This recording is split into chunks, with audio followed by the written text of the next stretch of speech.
The Israelites are being punished for their unbelief, in that they are not allowed to enter into the promised land. And they attempted to do it on their own, and they were beaten back by the natives of the land of Canaan. And this upset a lot of people. And here we're going to see an attempted rebellion, a coup d'etat, so to say. Numbers 16:1. Now Korah, son of Ishar, the son of Kohath, the son of Levi, with Dathan and Abiram, sons of Eliab, and On, son of Peleth, sons of Reuben, took men. 16:2. And they rose up before Moses with certain of the Israelites, 250 princes, or leaders of the congregation, called to the assembly, men well known and of distinction. So we have the leaders of this rebellion called out by name: Korah, Dathan, Abiram, and underneath them, or maybe they're included in it, is this 250 princes or leaders of the congregation. So these are all people of renown. They're not the broke losers of Israel. These are important figures and ones that people would probably look up to. It does also mention certain of the Israelites, so this is probably an additional grouping that was leaning towards them as well. It's likely that this group here would be much larger than the 250. We got a couple million people out here. If it was just 250 people rebelling, that would be very small. But if it's 250 leaders and princes, and then there was a whole bunch of people following them, it would be vastly more tremendous. Numbers 16:3. And they gathered together against Moses and Aaron, and said to them, Enough of you!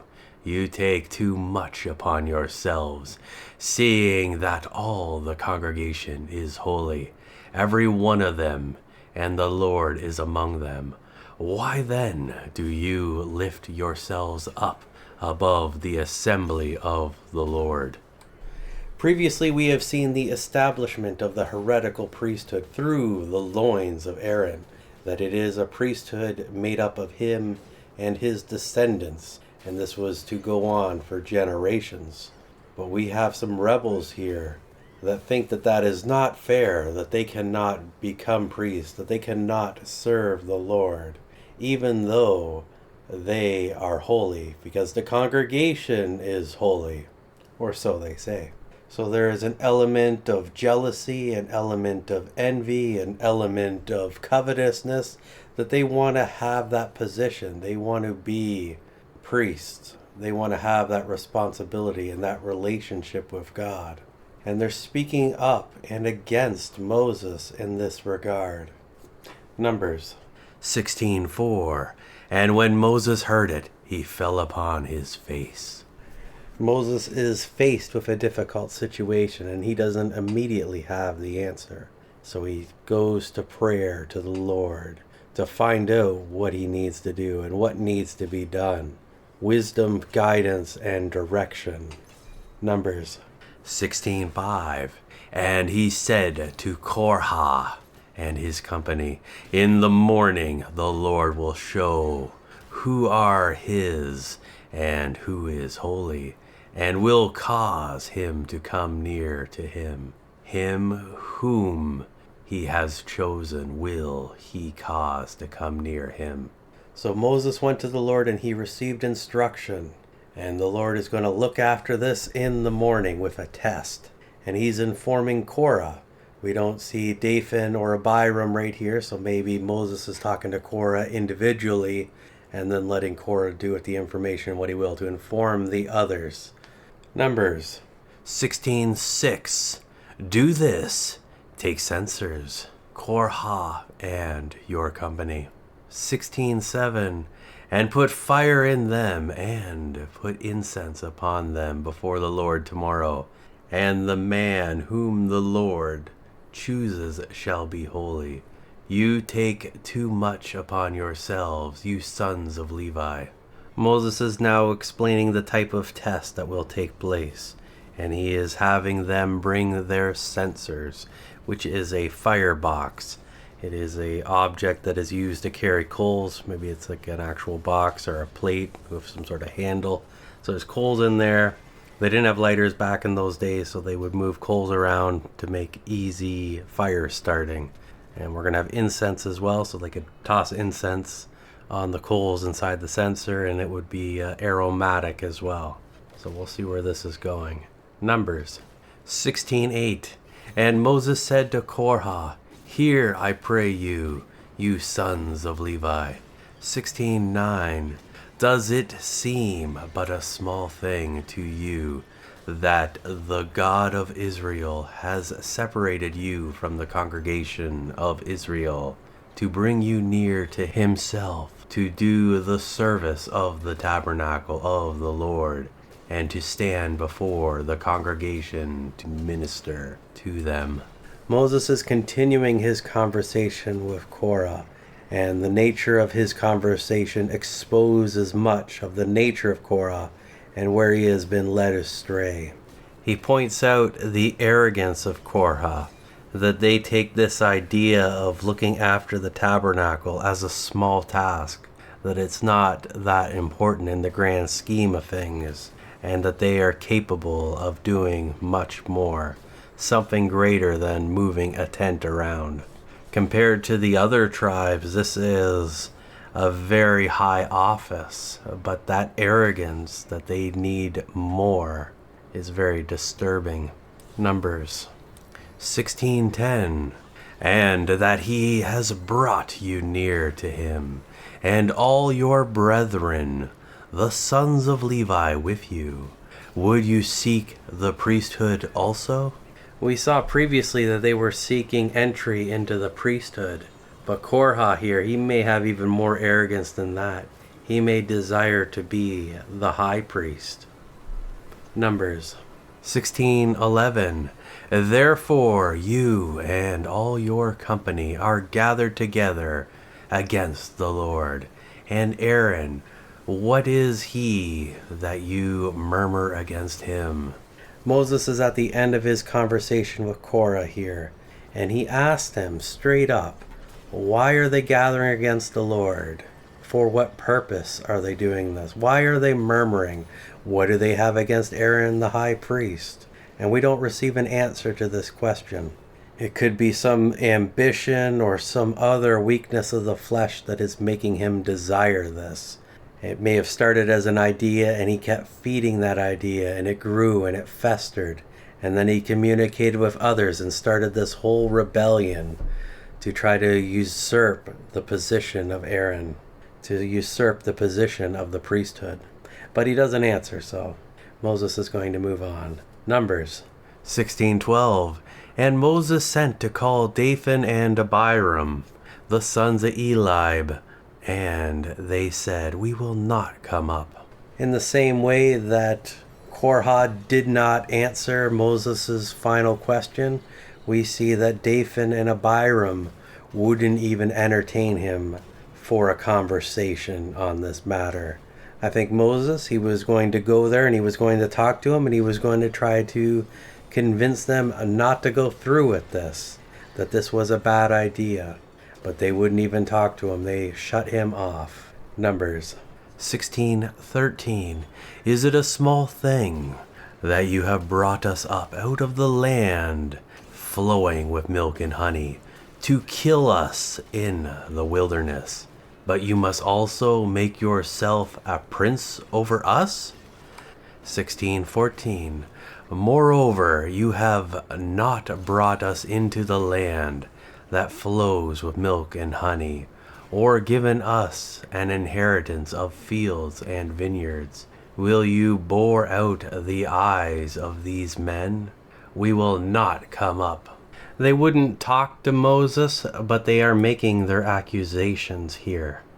They are referring to Egypt as a land flowing with milk and honey, that Moses took them out of the land of Egypt and brought them into the wilderness so that he could be the ruler over them. Then the second part is that Moses brought them to a land that did not flow with milk and honey, It did not have fields or vineyards. They're also implying that only the blind could see this as a land of milk and honey, for it is far from it. It is as if the people are made blind by Moses. Numbers 16:15. And Moses was very angry and said to the Lord, "Do not respect their offering. I have not taken one donkey from them, nor have I hurt one of them." So Moses is very upset with this treatment and the way that they are portraying him. And he is asking the Lord not to accept their offering, and that he has not done these things that they have said about him, that he has not taken anything from them. Numbers 16:16. And Moses said to Korah, "You and all your company be before the Lord tomorrow, you and they and Aaron." 16:17. And let every man take his censer and put incense upon it and bring it before the Lord, every man his censer, 250 censers, you also and Aaron each his censer. 16:18. So they took every man his censer, and they put fire in them, and laid incense upon it, and they stood at the entrance of the tent of meeting, with Moses and Aaron. It is now time for the test to take place, and we see that it is taking place in front of the door to the tent of meeting, in front of the entrance to the tabernacle. They wouldn't all fit inside the tabernacle courtyard, so this is at the door to it. 250 men with their censers, with their fire. Numbers 16:19. Then Korah assembled all the congregation against Moses and Aaron before the entrance of the tent of meeting, and the glory of the Lord appeared to all the congregation. Now that they are all gathered together, the Lord appears to perform his judgment, to ascertain whether or not the fire in their censers or the person wielding the censers are worthy to be in the priesthood. Numbers 16:20. And the Lord said to Moses and Aaron. 16:21. Separate yourselves from among this congregation, that I may consume them in a moment. It's probably not a good sign for Korah and his gang when the first thing the Lord tells Moses and Aaron is to get to the side so they're not caught up in the destruction. Not very surprising at all. Numbers 16:22. And they fell upon their faces and said, O God, the God of the spirits of all flesh, shall one man sin, and will you be angry with all the congregation? Moses and Aaron, they have fallen to their faces. They are prostrating themselves before the Lord, praying for the Lord to have mercy on them, and not to destroy the entire congregation due to the sins of one man, Korah, the ringleader. Numbers 16:23. And the Lord said to Moses, 16:24, say to the congregation, get away from around the tents of Korah, Dathan, and Abiram. The destruction is coming. It is not very far away. And Moses receives instruction to get the congregation away from this area so that they do not perish with them. Numbers 16:25. Then Moses rose up and went to Dathan and Abiram, and the elders of Israel followed him. So Moses has received his instruction, and he gets up and he's making a run for it towards the camps, the tents of Dathan and Abiram. They're probably some distance away. And the elders, there's the 70 elders that are Moses' assistants, and they're chasing after Moses as Moses is running towards the camps of Dathan and Abiram. Numbers 16:26. And he said to the congregation, depart, I pray you, from the tents of these wicked men, and touch nothing of theirs, lest you be consumed in all their sin. 16:27. So they got away from around the tents of Korah, Dathan, and Abiram. And Dathan and Abiram came out and stood in the door of their tents with their wives and their sons and their little ones. So Moses makes it to these camps, and he convinces the people to leave, and to leave immediately to avoid the judgment that will befall them if they stay. But Dathan and Abiram stand in their tent door with their wives and their kids, demonstrating that they did not fear God or trust the word of Moses. Numbers 16:28. And Moses said, By this you shall know that the Lord has sent me to do all these works, for I do not act of my own accord. 16:29. If these men die the common death of all men, or if only what happens to everyone happens to them, then the Lord has not sent me.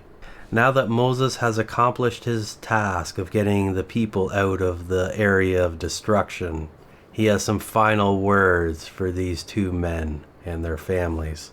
I guess the families here, coincidentally. But he is making a declaration that it is the Lord the one that leads him, that it is not his will, but it is the Lord's will, and the Lord is the one that sent him. Moses makes a second declaration here, that the way that these men are going to die is going to be supernatural and not a normal death. And if that isn't the case, he is not sent by God. Numbers 16:30.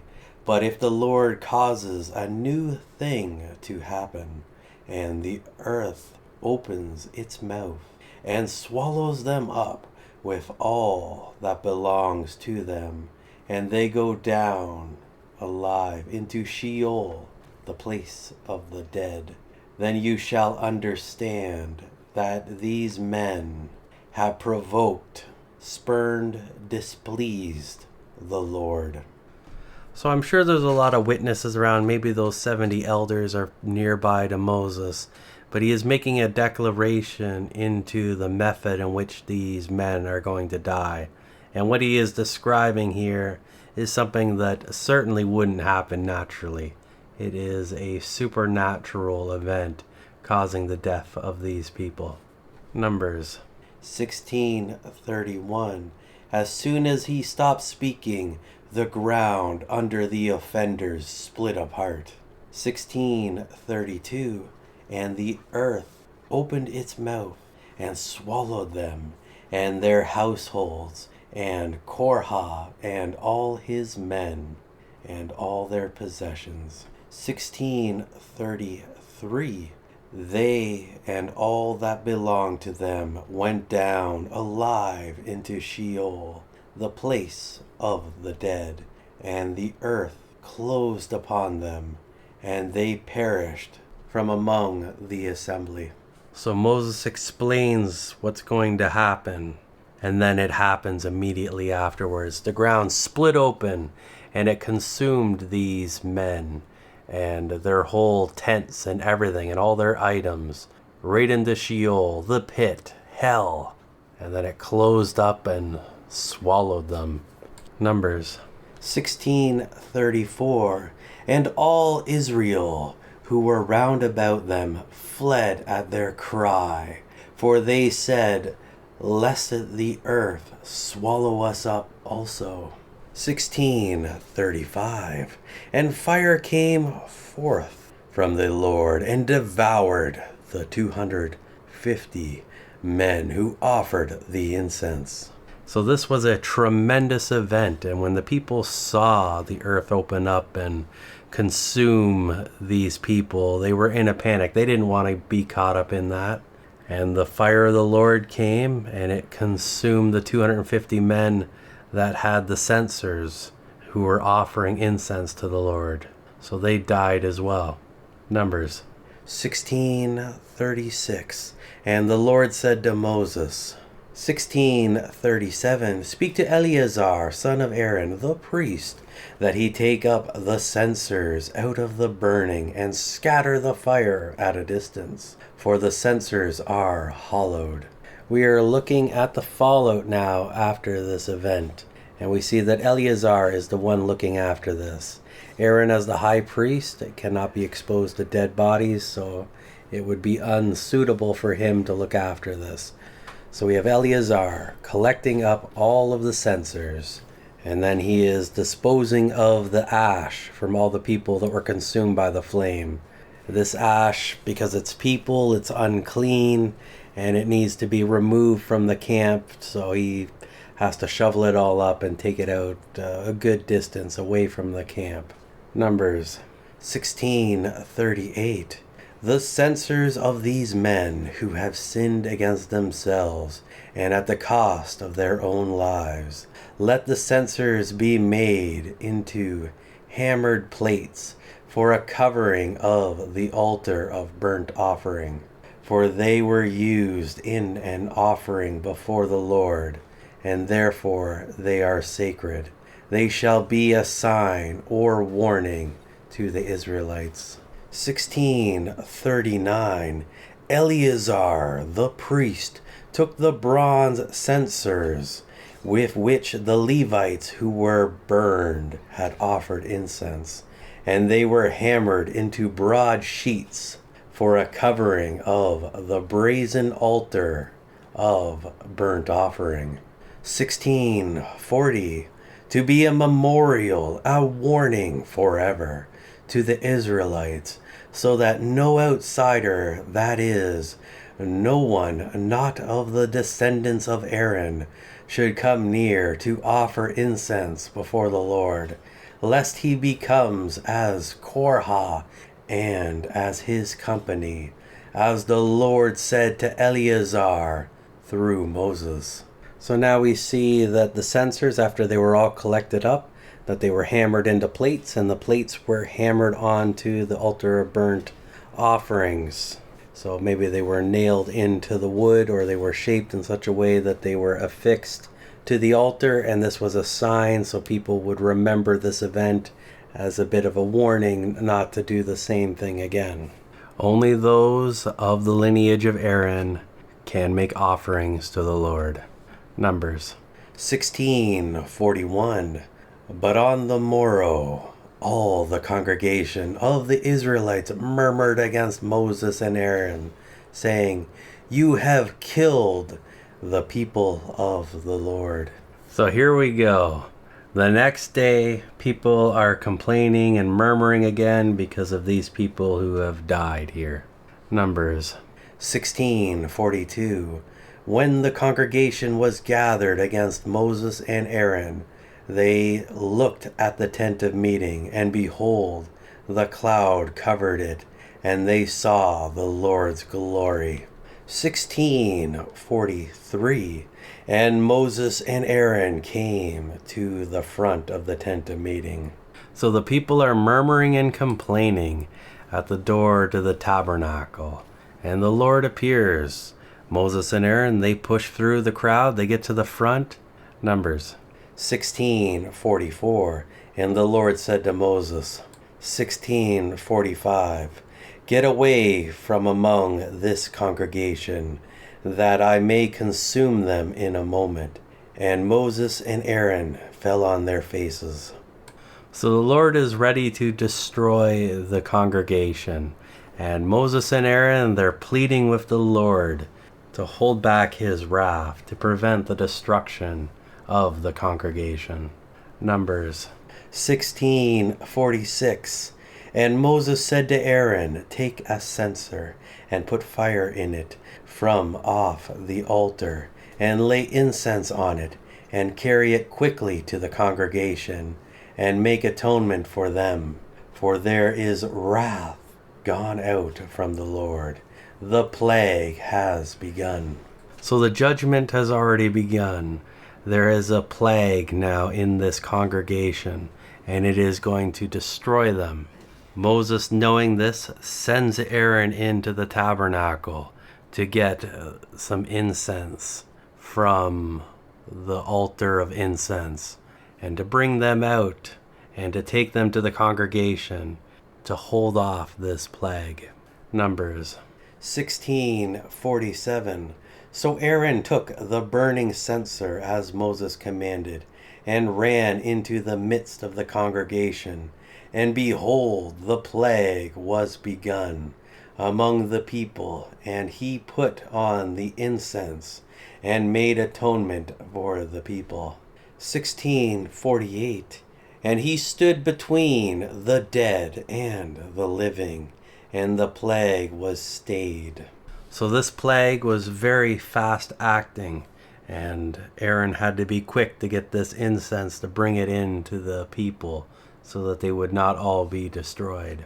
Numbers 16:49. Now those who died in the plague were 14,700, besides those who died in the matter of Korah. So this was a pretty severe plague, and it wiped out a lot of people really quickly. Numbers 16:50. And Aaron returned to Moses to the door of the tent of meeting, since the plague was stayed. So a tremendous amount of people died in this plague in a very short amount of time.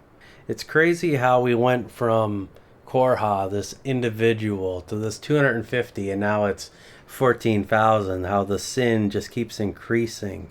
And it goes along with the idea of a little leaven the whole lump, that it doesn't take much, but it just keeps blowing up and getting bigger, and this is a tremendous amount of people here that have died.